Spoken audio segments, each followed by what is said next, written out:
Hello mga kaibigan, mga kapanalig, mapagpalang araw ng Miyerkules sa inyong lahat. Napakabilis ng takbo ng ating panahon at nasa ika-6 na araw na tayo sa buwan ng Marso. Hindi lang natin namalayan at tuloy-tuloy lang ang pagtakbo ng mga araw at hindi natin masyadong napansin matapos na ang isang linggo sa buwan na ito. Sa ating mga pagninilay, ang aking dalangin palagi na maging mabunga ang mga ito sa pamamagitan ng ating mga pagsisikap. Alam nyo, wala na tayong pwede pang maipagmalaki sa ating buhay kundi yung makagawa tayo ng kabutihan.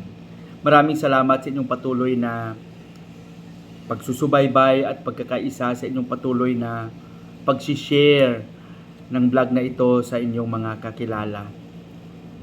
Ang aking layunin ay maipaabot ang pagninilay sa mga pagbasa na ibinabahagi sa atin ng ating inang simbahan.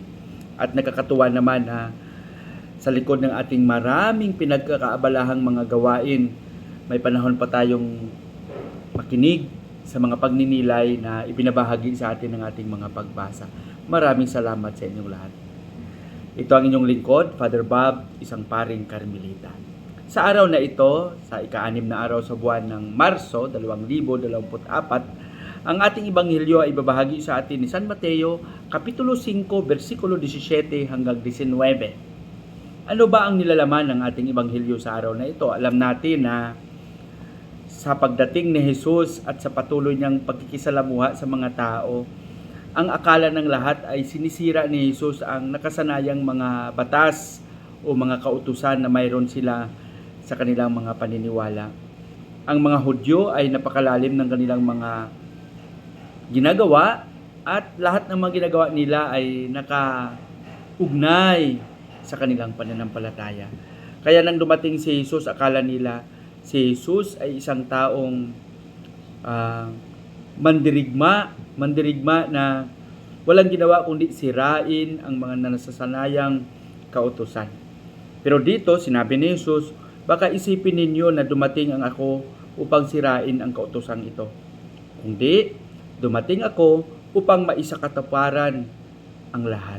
Mabigyan ng tamang pag-unawa upang sa gayon ay hindi mailigaw sa maling landas ang lahat ng mga sumusunod. Siguro mas magandang pagnilayan din natin ito. Yung tinatawag natin na pagsusunod o pagtutupad ng ating mga tungkulin. Bato-bato sa langit, minsan marami pa tayong mga paniniwala na kung tutuusin at kung busisiin natin ay napakalayo nito sa talagang gustong ipaabot sa atin. Kung ano-ano na lang mga paniniwala natin na minsan naging pabigat na. Dahil siyempre ang iniisip ninyo na kailangang sundin ang mga paniniwalang ito. Pero kung titingnan natin, ang gustong ipaabot ni Jesus ay yung pagsunod na maluwag sa puso, ang pagsunod na nauunawaan ito. At kung naunawaan natin ito, syempre ang dulot nito ay ang kaligayahan dahil tama ang ating pagsunod at nasa sa buhay natin ang mga ito.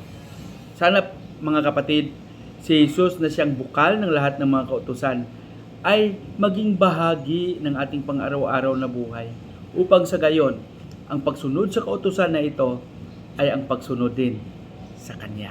Magsikap tayo na maging mabuti at gumawa ng mabuti.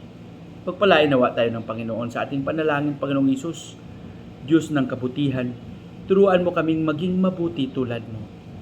Tulungan mo kaming magsikap upang sa gayon ay maipahayag ka namin ng buong katapatan. Amen.